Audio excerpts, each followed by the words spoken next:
SESIM Global Challenge is a browser-based international business and strategy simulation designed to develop student understanding of the interaction and complexity of various business disciplines and concepts in a global, rapidly evolving and competitive business environment. The simulation game has a particular emphasis on creating long-term, sustainable and profitable growth. Each team will undertake the role as the new management of a global mobile telecommunications company, with the task of managing it through technological evolution. The team will be responsible for developing and implementing a winning strategy over the time span of several years. The team has to find a perfect balance between multiple business disciplines including production, investments, logistics, marketing, human resources, research and development, and finance in order to improve profitability and stay on the top. Some of the concepts the teams will have to incorporate into their strategy include technology roadmaps, optimal capital structure, transfer pricing, timing of capacity expansion, efficient allocation of production, outsourcing, and marketing differentiation between market areas. Each simulation market consists of 2 to 12 competing teams with up to 8 members in each. The number of parallel simulation markets is not limited, making it possible to utilize the simulation for any number of students in the class. The simulation is played over 2 to 12 rounds, with each round constituting one fiscal year. Practice rounds that do not influence the actual game may be played before the actual rounds. In SESIM Global Challenge, all teams begin from the exact same competitive position and face the exact same market forces. The teams compete only against the other teams in their own market, not against the computer. So each team's decisions influence their competitors' results and the market development overall. The company has operations in the US, Europe, and Asia, while production is limited to the US and Asia. The markets differ in size, growth prospects, costs, trade policy, tax rates, interest rates, and marketing responses. The essence of the simulation is to mirror a rapidly developing technology industry, tie together multiple business concepts and disciplines, and allow for successful execution of alternative strategies. The simulation is designed to reward those who can best identify underlying trends, success factors, changes in competitive situation, and successfully formulate and adjust a winning strategy. The key learning goals of the simulation game are: to increase participants' awareness of the complexity of operating an international company from a strategic and general management perspective, to develop capabilities in identifying and analyzing key environmental and organizational variables that may influence an organization's performance within and across national markets, and how these variables may influence the organization as a whole. To enhance fact-based analytical decision-making and crystallize the financial implications of business decisions by linking the decisions to cash flows and bottom-line performance. To provide practical experience in teamwork and problem-solving, and to excite competitive spirits in a dynamically evolving marketplace.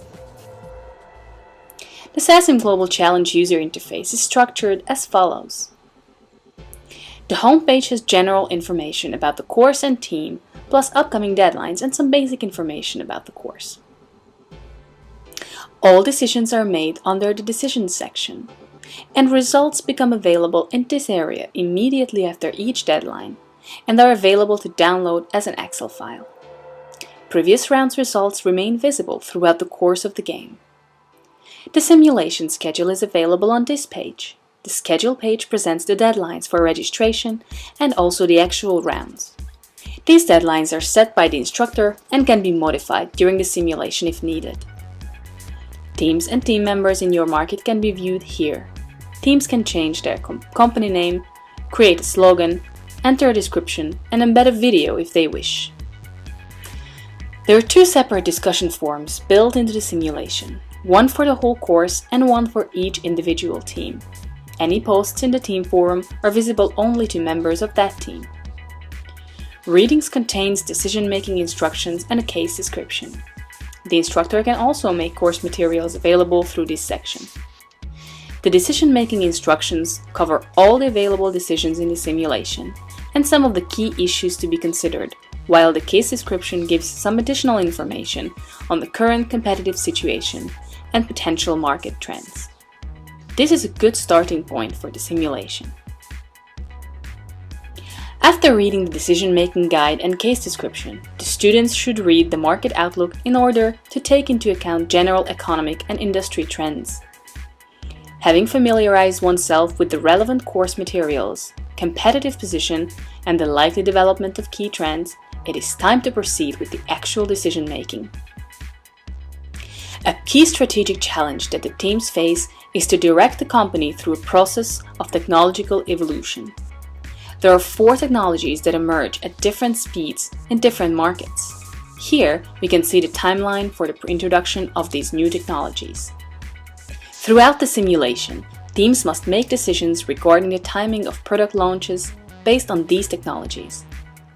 The first step is to estimate the total market growth for each area. We then decide which technologies to sell in each area. A maximum of 2 technologies can be sold in each market at any given time. Note that the availability of technologies depends on your research and development expenditures. Lastly, we must estimate the market share that we plan to capture with each of the technologies to come up with the final demand estimates that form the basis of other decision-making. On the production page, the teams make decisions regarding the allocation of production between available technologies, USA and Asia, and own production facilities and contract manufacturing. SESIM Global Challenge can be used with or without finished goods inventories.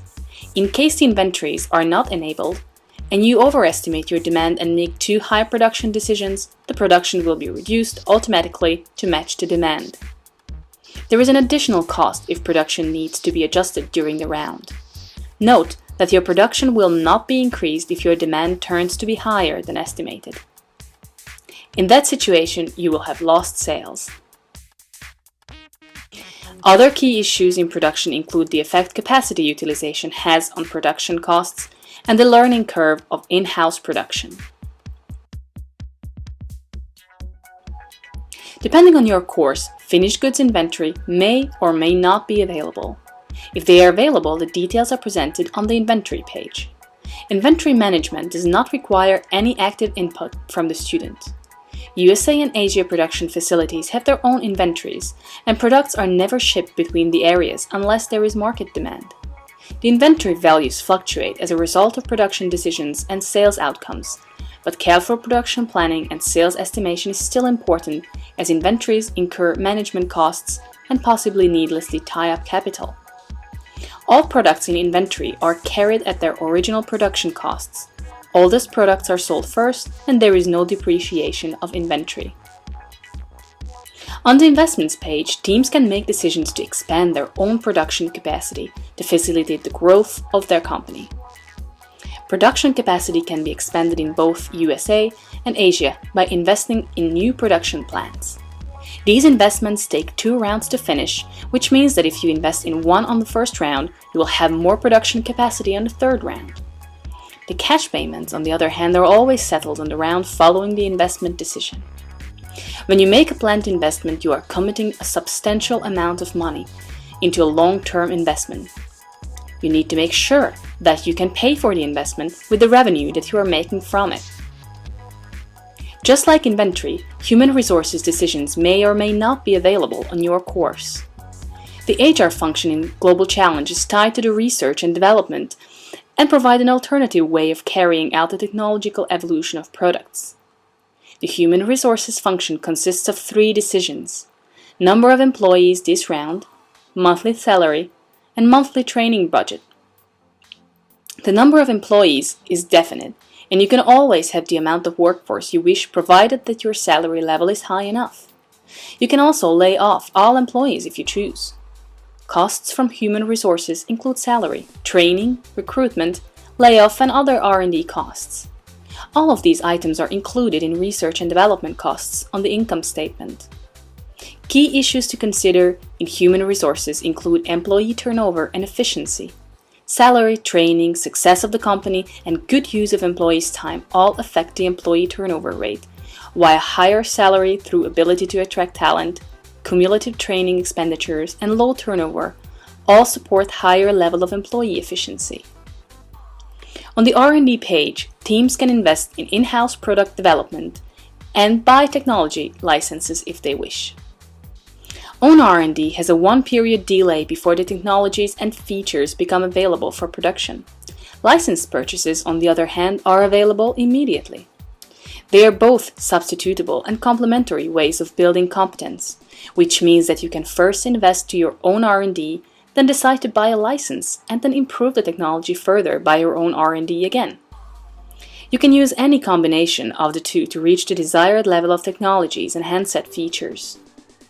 If your course has human resources decisions enabled, the in-house development deals with man-days rather than cash.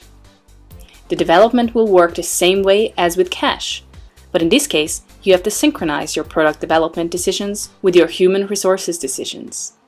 It also means that the required development effort varies based on your efficiency level, and the ultimate costs of development also depend on your salary and other HR decisions. R&D investments are very strategic in nature, and it is difficult to apply any exact investment calculation method on those. Even at best, those calculations include heavy assumptions and uncertainties. However, at least when you consider investments into new handset technologies, you should think how many devices you must sell in order to recover the money that you spent on the development. On the marketing page, you decide your marketing mix, namely product, price, and promotion. These decisions need to be made for each product and market area. Since you have only one product in each market in the beginning, you need to make these decisions for one product only in each area. As soon as you have more than one product, however, you will make the decisions for both products separately. When you make your marketing decisions, such as advertising, you should look at the sales margin that you can generate from the product in the specific market. Usually it is reasonable to overspend in the beginning when you are launching a new product. However, in the medium term, you must be able to pay for all your advertising of the product with the sales margin that the products bring in. On the logistics page, teams must decide the delivery priorities from both production areas and internal transfer pricing multipliers.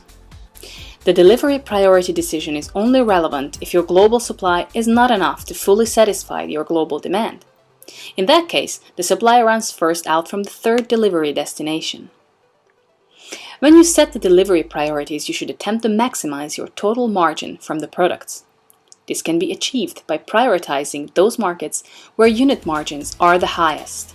In other words, if you run out of supply, you want to make sure that it happens in the market where your unit margin is the lowest. Transfer pricing refers to the unit cost that is charged when shipping products from one area to another inside the company. While market pricing is the starting point, some variation is allowed. With transfer pricing, you can adjust your profits between different units, and you can make other business units participate in R&D and other fixed costs. Transfer pricing can also be used to benefit from different tax rates between countries by making high tax rate countries pay more for the products, thereby transferring profits to low tax rate countries. Lastly, on the finance page, teams must decide how they will finance the company. Will they distribute any profits to shareholders? And how will they handle the cash and local debt positions? The company can be financed with equity, long-term debt, and short-term debt.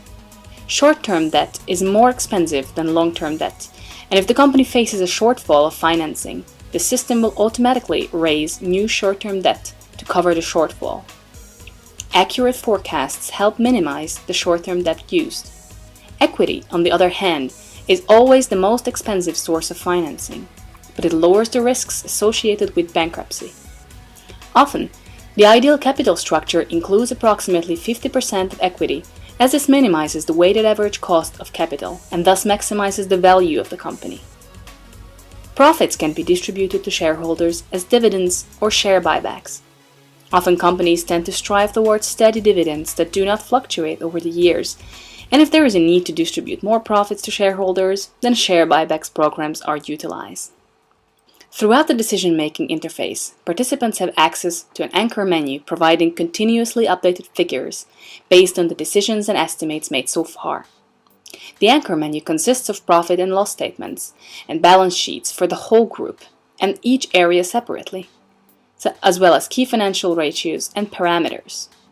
The reports include previous round results and budgeted figures for the current round. Although not a true indicator of coming results, this provides teams with a base set of results that they can analyze to evaluate the decisions they have made so far. Sesim Global Challenge provides each team member with their own decision-making area that is accessed by their unique login details. Thus, each member is able to work independently and come up with decisions as a potential strategy for the team if they wish. The team members are then able to cooperate and collaborate here using the decision checklist page where all team members' decisions can be seen side by side. This allows Sesim Global Challenge to be delivered just as effectively in a virtual or blended learning environment as it is in a traditional classroom setting. By pressing copy, a team member's decisions is moved to the team decision column. At the deadline, the system reads the decisions from the team decision column and calculates the results for the round. Team decisions can be edited directly by pressing Go in the team column. In addition, any team member can access the other team member's decision area by pressing Go in the respective column and import another team member's decisions to their own area by pressing Import. After each round, the system generates a collection of reports for teams to analyze their performance. The reports become available immediately after the deadline, unless otherwise chosen by the instructor. They include financial statements and market reports for all markets, key financial indicators, production report, cost report, and depending on your course, an HR report. The various reports give vital information for teams looking to adjust their strategy and improve their performance. Every team should analyze the results by comparing their team's results against their competitors and try to identify winning and losing strategies and decisions, and then revise their strategy if necessary. The teams can be benchmarked on a variety of metrics, and while we endorse using cumulative total shareholder return, choosing the winning criterion is left to the instructor's discretion. Everything from market shares and accumulated revenues to return on equity and operating margin is available. Results can be downloaded to a spreadsheet for further analysis by clicking Download, and also printed easily using the Print button. A slideshow of results can be accessed here and includes an array of charts and graphs detailing various aspects of the team's performance.